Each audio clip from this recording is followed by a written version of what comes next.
Bonjour et bienvenue sur mon podcast dédié à l'impact de l'intelligence artificielle sur notre cognition et notre autonomie décisionnelle. Nous sommes ici pour explorer ensemble les complexités de cette technologie révolutionnaire et les défis éthiques qu'elle pose. J'ai écrit ce livre, L'empreinte invisible, que vous pourrez trouver facilement sur Amazon, afin de vulgariser l'IA, et plus important encore, pour fournir une compréhension claire et nuancée de la manipulation cognitive à l'ère de l'intelligence artificielle, en soulignant son impact sur nos vies. J'ai travaillé pendant 1 an avec 2 professeurs de l'université Mohamed V Agdal, Rabat, sur le sujet.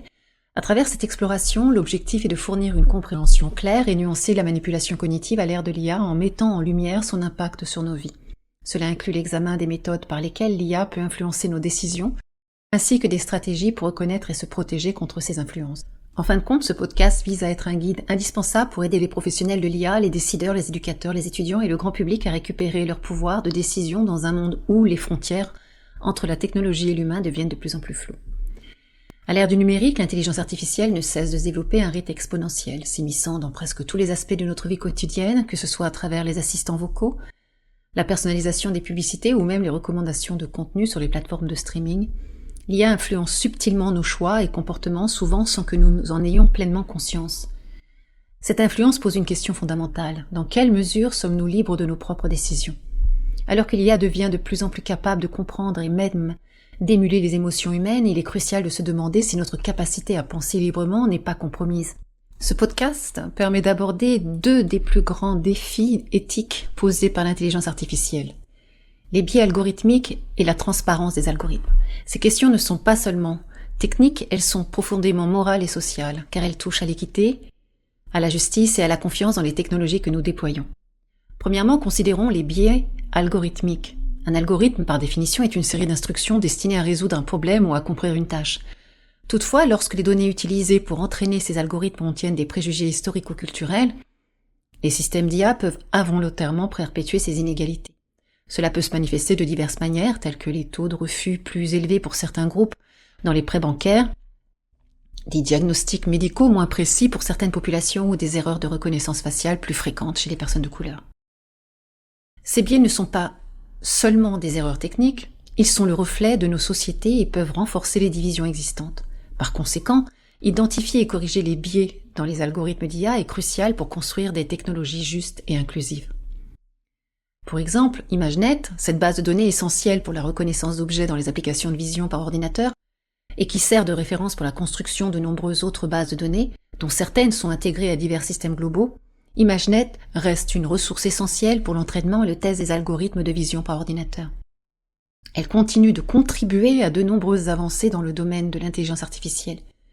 ImageNet contient une multitude de catégories bien au-delà des simples images humaines. Par exemple, elle inclut des images de lions ou de pissenlits. Avec plus de 14 millions d'images, l'algorithme apprend à reconnaître des motifs spécifiques pour chaque catégorie, tels que les nombres pétales et la forme ronde de la fleur de pissenlit ainsi que sa couleur jaune. L'apprentissage se fait à partir d'une base de données qui associe images et catégories, un travail souvent réalisé par des personnes rémunérées à la tâche dans des conditions précaires, y compris dans des pays en développement, des camps de réfugiés ou même des prisons. Ces personnes traitent des données pour l'apprentissage des algorithmes, masquant ainsi la complexité de leur travail et laissant l'impression que les algorithmes fonctionnent de manière autonome. Les données créées reflètent une diversité culturelle, mais sont souvent produites dans des conditions indécentes. Il est donc crucial de s'interroger sur les biais et préjugés que ces jeux de données peuvent introduire dans les systèmes d'IA. Il est essentiel de reconnaître que les perceptions sont influencées par des facteurs culturels et politiques. En effet, chaque personne perçoit différemment, et il est problématique de prétendre pouvoir classifier les gens simplement en les regardant. De tels systèmes peuvent rappeler des pratiques discréditées comme la physionomie ou la morphopsychologie qui furent utilisées pour justifier des politiques colonialistes et des actes de discrimination. Le traitement des données inclut des décisions subjectives, comme classer une personne photographiée comme hypocrite ou faible, introduisant des biais et préjugés dans les algorithmes. Cette pratique soulève une question philosophique. Est-il juste de juger une personne sur son apparence ? Des préjugés historiques tels que la physionomie, reliés à des idéologies racistes et eugéniques du début du XXe siècle, ont été scientifiquement discrédités. Cependant, leur héritage perdure et influence toujours les pratiques contemporaines. Les algorithmes, loin d'être neutres, sont imprégnés de nos préjugés culturels. Les algorithmes de YouTube, par exemple, ont découvert que les vidéos générant peur et dépression chez les spectateurs augmentent leur temps de visionnage, fidélisant ainsi les utilisateurs. Cette dynamique exploite les mécanismes subconscients pour maintenir l'attention constamment.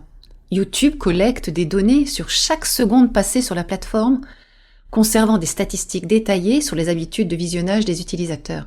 Ces plateformes sont conçues pour être addictives. Les modèles d'intelligence artificielle entraînés avec des données biaisées d'Internet peuvent perpétuer racisme, sexisme et d'autres formes de discrimination.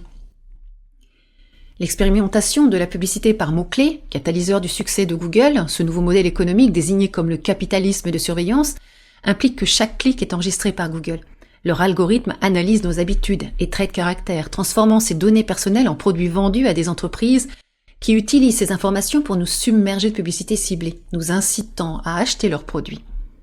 L'accès gratuit à des plateformes telles que Google et Facebook vient avec une contrepartie. Nous sacrifions non seulement notre vie privée, mais également notre libre arbitre. Introduit par Google et adopté par des géants comme Facebook, Amazon, Apple et Microsoft, ce modèle économique repose sur notre exploitation. Les plateformes de réseaux sociaux promettent de montrer uniquement le contenu pertinent pour chaque utilisateur, mais comment déterminent-elles ce qui est pertinent ? La réponse réside dans les algorithmes qui analysent les données des utilisateurs, notamment les interactions telles que les j'aime. Ces algorithmes évaluent les préférences de l'utilisateur pour les vidéos et les textes, les sujets qui l'intéressent ainsi que la popularité des publications au sein du réseau. En utilisant ces informations, ils filtrent et organisent le flux de nouvelles de chaque individu, souvent en masquant les opinions divergentes et les détails jugés superflus. Selon les experts, il faut environ 300 j'aime pour qu'un algorithme puisse réellement cerner les préférences des utilisateurs. Ces algorithmes peuvent même révéler des informations privées non partagées explicitement, comme le divorce des parents de l'utilisateur. En plus de personnaliser le contenu, les données collectées servent également à cibler des publicités, une source de revenus majeure pour ces plateformes. Elles insèrent des annonces payantes dans le flux, choisies selon les préférences de l'utilisateur. Bien que les utilisateurs aient la possibilité de désactiver la sélection algorithmique pour voir les publications dans un ordre chronologique, ce paramètre n'est pas mémorisé. Ainsi, lors de leur prochaine connexion, ils seront de nouveau confrontés à un flux personnalisé basé sur leurs données. Google a récemment mis en pause les fonctionnalités de génération d'images de son intelligence artificielle, Gemini, suite à la production d'images qui comportaient des erreurs historiques. Cette décision intervient après des critiques de la part des utilisateurs qui ont signalé que l'IA produisait des représentations inexactes telles que des nazis non blancs durant la Seconde Guerre mondiale et d'autres figures historiques dans des contextes incorrects. Ces erreurs résultent des efforts de l'IA pour éviter les stéréotypes, ce qui a parfois mené à des représentations jugées excessivement axées sur la diversité, suscitant des critiques pour son approche prétendument woke. La suspension de ces fonctionnalités est une mesure parmi d'autres que Google prend pour affiner la manière dont Gemini traite la diversité et l'exactitude historique. L'entreprise travaille actuellement à l'amélioration de ces aspects et prévoit de relancer la fonctionnalité une fois les ajustements nécessaires effectués. Digital Mining a récemment dévoilé un projet révolutionnaire appelé Digital Marilyn lors de l'événement SXSW à Austin, Texas. Ce projet, développé en partenariat avec Authentic Brand Groups, présente une version d'IA de Marilyn Monroe. Cette version numérique de l'icône défunte est capable de répondre aux questions en utilisant la voix et le style caractéristique de l'actrice. Digital Marilyn tire parti des technologies de pointe en traitement du langage naturel et en apprentissage profond pour interagir en temps réel. L'IA analyse les émotions et les préférences des utilisateurs pour adapter ses réponses de manière intuitive et naturelle. Ce développement s'insère dans une tendance de plus en plus marquée, consistant à exploiter l'image de célébrités décédées pour les ramener à la vie sous forme numérique. Ce phénomène soulève d'importantes questions d'éthique et d'authenticité concernant l'utilisation des effigies et des voix de personnalités disparues dans les nouvelles applications de l'intelligence artificielle. L'on peut voir par exemple l'utilisation de l'image de Barack Obama ou encore mon exemple de création de contenu de cours pour mes étudiants. J'utilise moi-même l'IA pour utiliser la voix et le mouvement d'une image. Le deuxième grand défi est la transparence des algorithmes. Dans un monde où les décisions affectant les vies des gens sont de plus en plus prises par des systèmes automatisés, comprendre comment ces décisions sont prises est fondamental. Cette transparence est particulièrement critique dans des secteurs comme la justice ou la santé, où les décisions ont des conséquences profondes et parfois irréversibles. La transparence permet non seulement de vérifier l'équité des décisions prises par l'IA, mais aussi de renforcer la confiance du public en ces technologies. Sans une compréhension claire des mécanismes de décision de l'IA, il est difficile pour les gens de faire confiance à ces systèmes ou de les accepter comme des aides légitimes et utiles dans leur vie quotidienne. Pour répondre à ces défis, nous devons adopter des approches multidisciplinaires qui intègrent l'éthique, Dès la conception des systèmes d'IA, cela implique les collaborations entre technologues, juristes, éthiciens et citoyens. Et il est essentiel de développer des méthodes d'audit pour les algorithmes qui peuvent détecter et atténuer les biais de manière proactive. De plus, nous devons promouvoir des cadres législatifs et des normes qui exigent la transparence et la responsabilité des développeurs et des utilisateurs de l'IA. Ce podcast vise à offrir une exploration approfondie des multiples dimensions de l'IA en mettant l'accent sur la compréhension et la gestion des influences qu'elle exerce sur notre cognition et nos décisions. Les biais algorithmiques que nous avons examinés précédemment ne sont pas de simples erreurs de programmation, ils sont étroitement liés à nos propres perceptions et jugements. Ce lien nous mène directement au cœur des biais cognitifs, ces mécanismes de pensée souvent invisibles qui façonnent notre interaction avec le monde autour de nous. En comprenant mieux ces biais, nous pouvons non seulement améliorer notre interaction avec la technologie, mais aussi avec notre environnement social et professionnel. Explorons ensemble certains des biais cognitifs les plus courants qui influencent nos décisions au quotidien. Tout d'abord, le biais de confirmation. Je ne crois pas que ce que je sais déjà. Tendance très commune qui nous pousse à chercher à confirmer nos croyances plutôt qu'à les mettre à l'épreuve en les vérifiant. Autrement dit, on cherche parfois à prouver que notre croyance de base est juste plutôt qu'à s'assurer qu'elle est exacte. Du coup, on va naturellement prendre en considération les informations qui confirment ce qu'on pense déjà et ignorer ou sous-estimer l'importance des informations qui contredisent ce qu'on croit. Cela peut même nous pousser à croire des choses qui sont fausses. 3 situations où l'on peut croiser ce biais. Avec les algorithmes des réseaux sociaux, le biais de confirmation est omniprésent. La personnalisation des contenus nous amène à trouver plus facilement les infos qui coïncident avec ce que l'on croit déjà. C'est le principe de la bulle de filtre. Une bulle relationnelle et informationnelle qui fait que nous sommes principalement exposés aux infos et aux points de vue auxquels nous adhérons a priori. Et moins, voire pas du tout aux autres.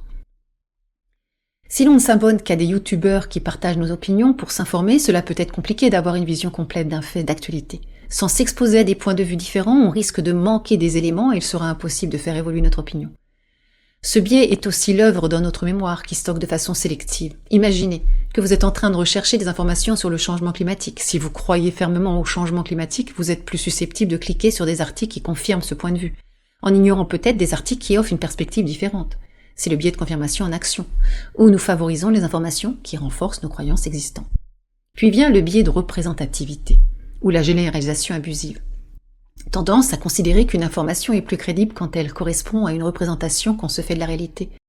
Même si cette représentation ne se base que sur quelques éléments familiers qui ne représentent pas cette réalité dans son ensemble, confiance excessive dans les stéréotypes, on délaisse donc la probabilité statistique pour fonder son jugement sur des exemples qui nous viennent facilement en tête. Parfois, il suffit d'un événement pour que notre cerveau fasse une généralité. Alors, cette fois-ci, 3 situations où l'on peut croiser ce biais de représentativité quand on lit 3 fois dans la semaine un fait divers similaire, comme l'accident mortel d'un jeune conducteur.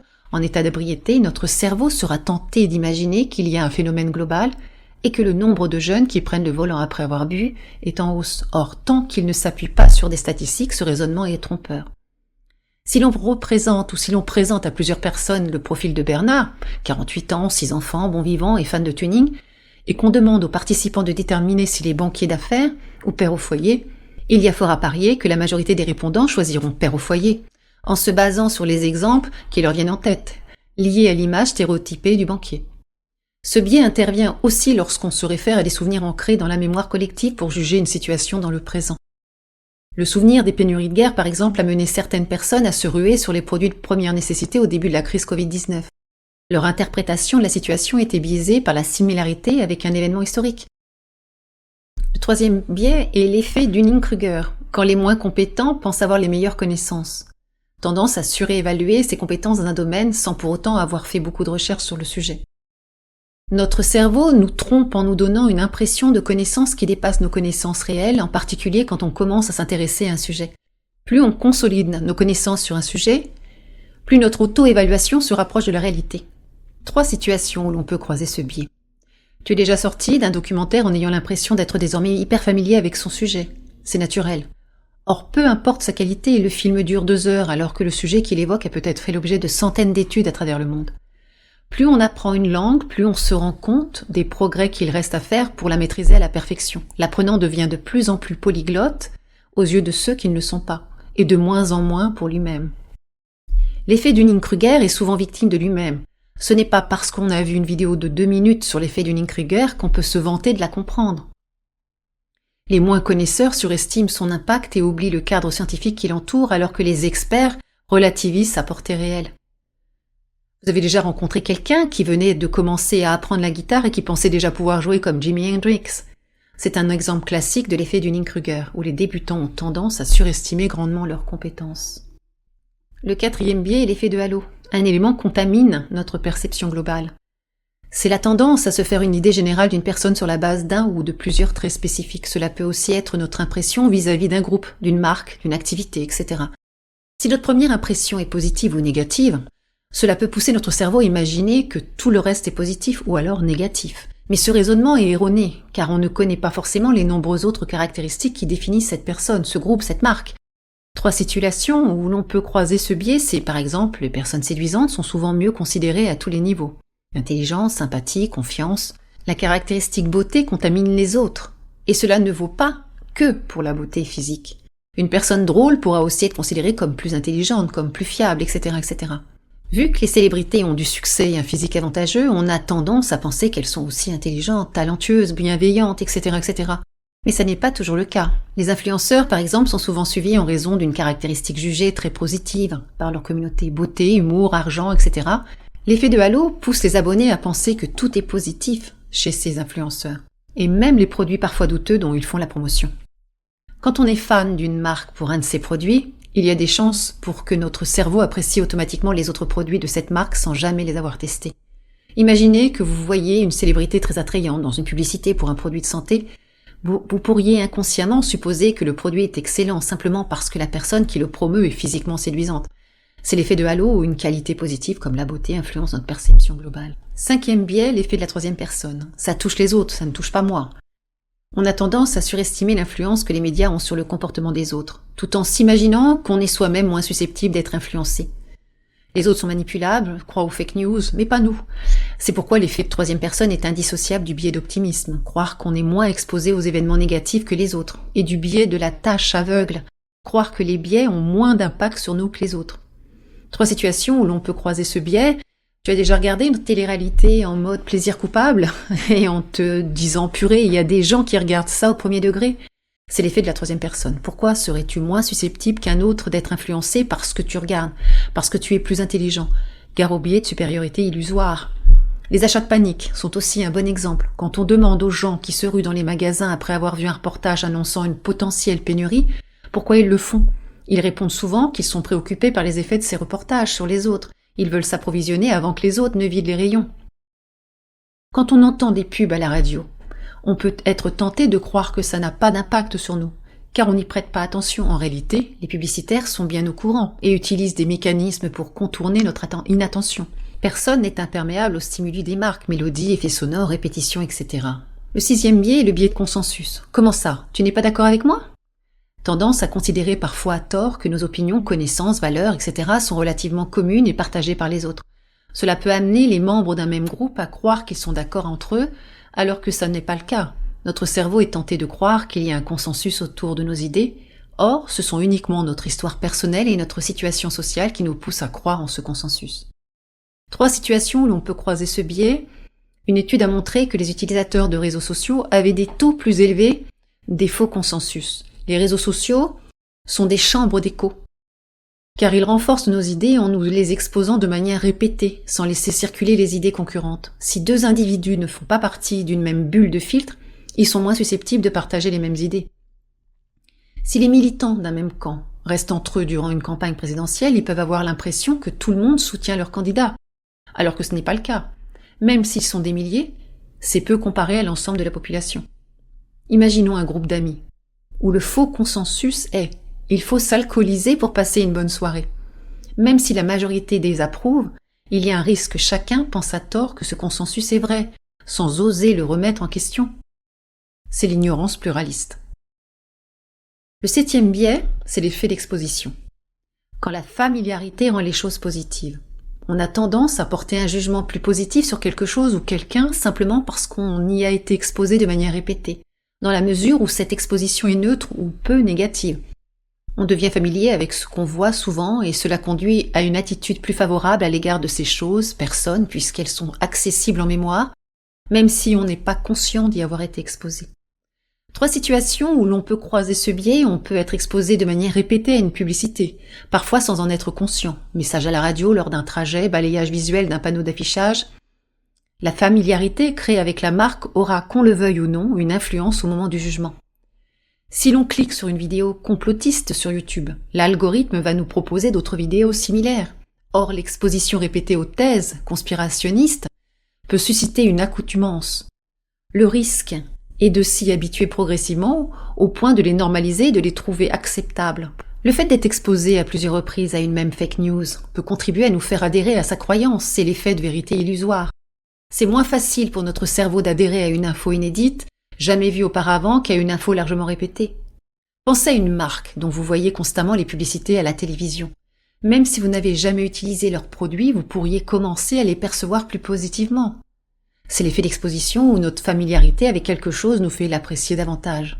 Le 8e biais est le biais de cadrage, le verre à moitié plein ou à moitié vide. Lorsqu'on nous décrit une situation, la même information peut être cadrée d'une manière positive ou négative. Ce cadrage peut influencer notre réaction, pourtant l'information de base est la même dans les deux cas. Ce biais peut donc influencer notre perception des risques lorsqu'on doit prendre une décision. 3 situations où l'on peut croiser ce biais. Si une personne choisit de prendre un traitement médical qui lui donne 80% de chances de survie, elle devrait logiquement choisir le même traitement s'il était décrit comme ayant un taux de mortalité de 20%. Mais le fait de présenter la même option de différentes façons modifie la décision de l'individu. Dans une expérience de 1981, des scientifiques évoquent une épidémie à venir susceptible de tuer 600 personnes. On propose aux participants 2 programmes sanitaires. Le programme A, 200 personnes seront sauvées. Le programme B, il y a 1/3 de chances que 600 personnes soient sauvées et 2/3 de chances que personne ne soit sauvé. 72% des participants ont choisi le programme A. La perspective de sauver 200 personnes est plus séduisante que la possibilité d'en laisser mourir 400. Pourtant, le risque est le même dans les 2 cas. Au supermarché, tu dois choisir entre 2 yaourts. Le premier indique 20% de matière grasse, c'est un cadrage négatif, et le second indique 80% sans matière grasse, c'est un cadrage positif. Notre cerveau risque d'être automatiquement séduit par le cadrage qui évoque le taux de matière grasse absente. Si on vous dit qu'une opération chirurgicale a un taux de réussite de 90%, vous pourriez vous sentir rassuré. Mais si on vous dit qu'elle a un taux d'échec de 10%, vous pourriez soudainement être plus anxieux. C'est le même fait, mais présenté différemment. C'est le pouvoir du biais de cadrage. Le 9e biais, c'est l'erreur fondamentale d'attribution. L'erreur de juger en sous-estimant le contexte. Tendance à surestimer les facteurs personnels comme la personnalité, le caractère, etc. pour expliquer des comportements observés chez les autres, tout en sous-estimant les facteurs liés à la situation.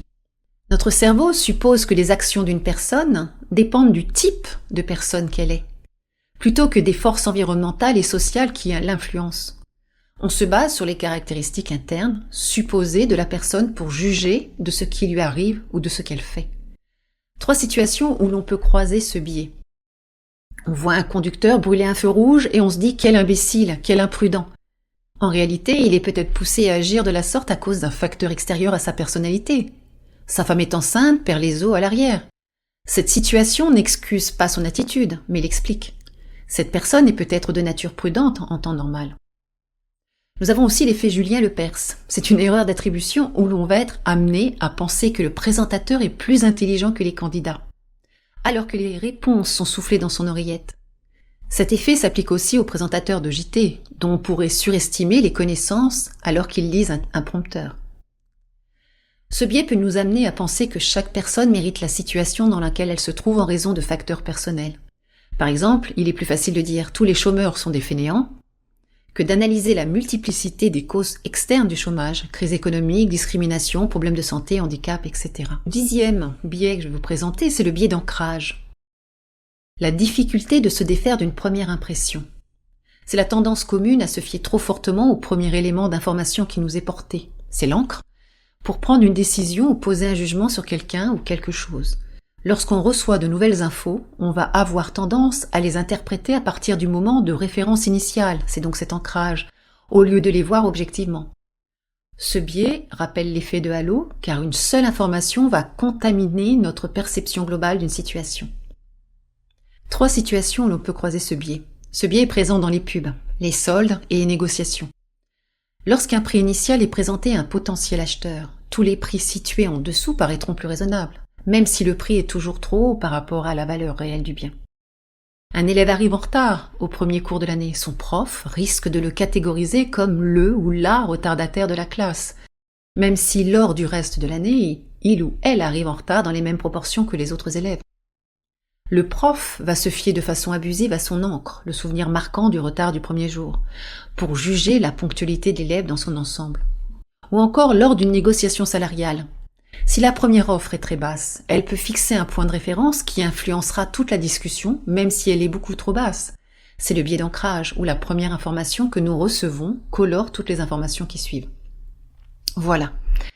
Nous avons exploré ensemble 10 biais cognitifs courants. En prenant conscience de ces biais, vous pouvez commencer à les combattre dans votre vie quotidienne, améliorant ainsi vos décisions et vos interactions. En conclusion, tandis que l'IA offre des possibilités incroyables pour améliorer nos vies, elle porte également en elle des risques significatifs. Il est de notre responsabilité collective de veiller à ce que ces technologies avancent de manière éthique et équitable. Nous devons nous engager à développer une IA non seulement intelligente, mais aussi juste et transparente. En fin de compte, notre défi est de développer et d'utiliser l'intelligence artificielle de manière à ce qu'elle complémente et améliore nos capacités sans supplanter notre besoin fondamental d'engagement critique, de réflexion morale et de responsabilité personnelle.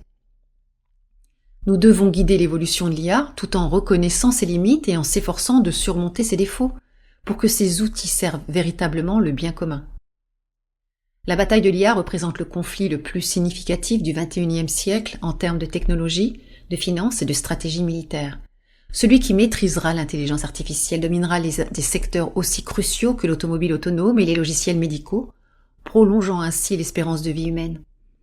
L'intelligence artificielle est au cœur de toutes les industries futures, motivant les géants du numérique à s'impliquer dans divers domaines tels que l'automobile, la génétique et l'exploration spatiale. Ce n'est que le début. Des projets qui semblent relever de la science-fiction, tels que l'immortalité et la colonisation de Mars, sont désormais tangibles et bénéficient de ressources considérables, redéfinissant les contours de la société future. Une société potentiellement dirigée par une poignée de milliardaires à l'imagination débordante, dont les visions à long terme sont à la fois fascinantes et inquiétantes. Merci de votre attention et à très bientôt.